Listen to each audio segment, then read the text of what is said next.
Hi, I'm Turbo Tim with ZZ Performance. I'm here to talk with you about the top 5 mods for your naturally aspirated 3800.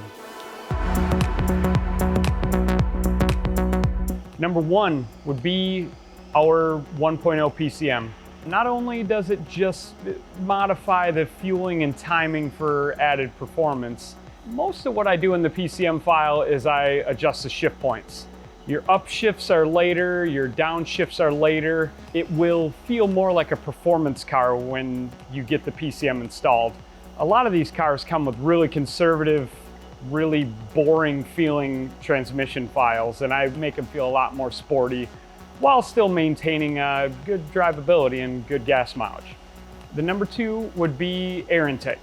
You have 2 options here primarily. You have a drop-in K&N filter. That works pretty well for the 99 and newer cars because the air box in those is a little better. Or you have our whole cold air intake, which is the intake tube, the air box. It grabs air from the cooler area. It's very wide open. You get the really good sound when you're at full throttle. Number 3 would be a downpipe. Since we are talking naturally aspirated, I do recommend our 2.5-inch downpipe.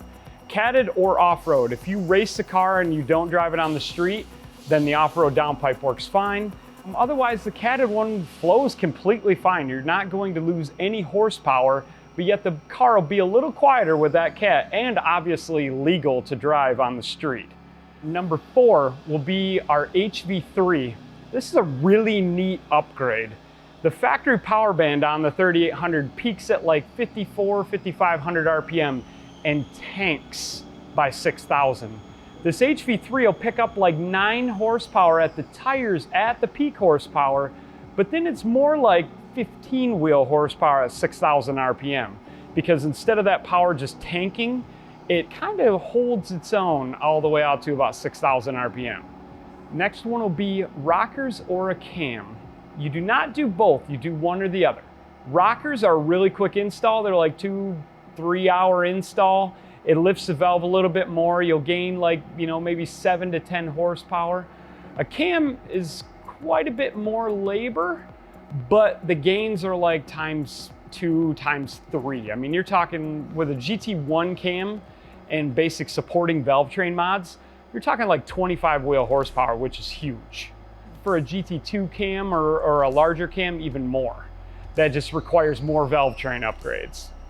And then finally, I do want to throw this option out there. There is adding boost to the car.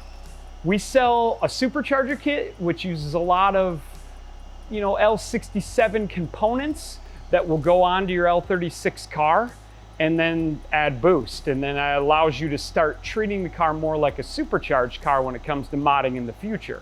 Then there is always the option of turbo. Turbo is my choice. That's where my nickname came from. That we have multiple turbo kits.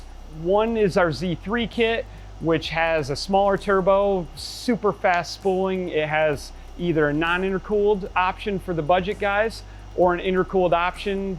It costs a little more, makes a little more power. And then we do have the Statima turbo kit, which is the big dog. Like, I want to make 500 plus wheel horsepower with my car and I need a turbo like everybody should.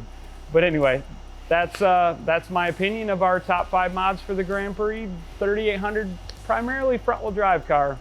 Thanks for watching.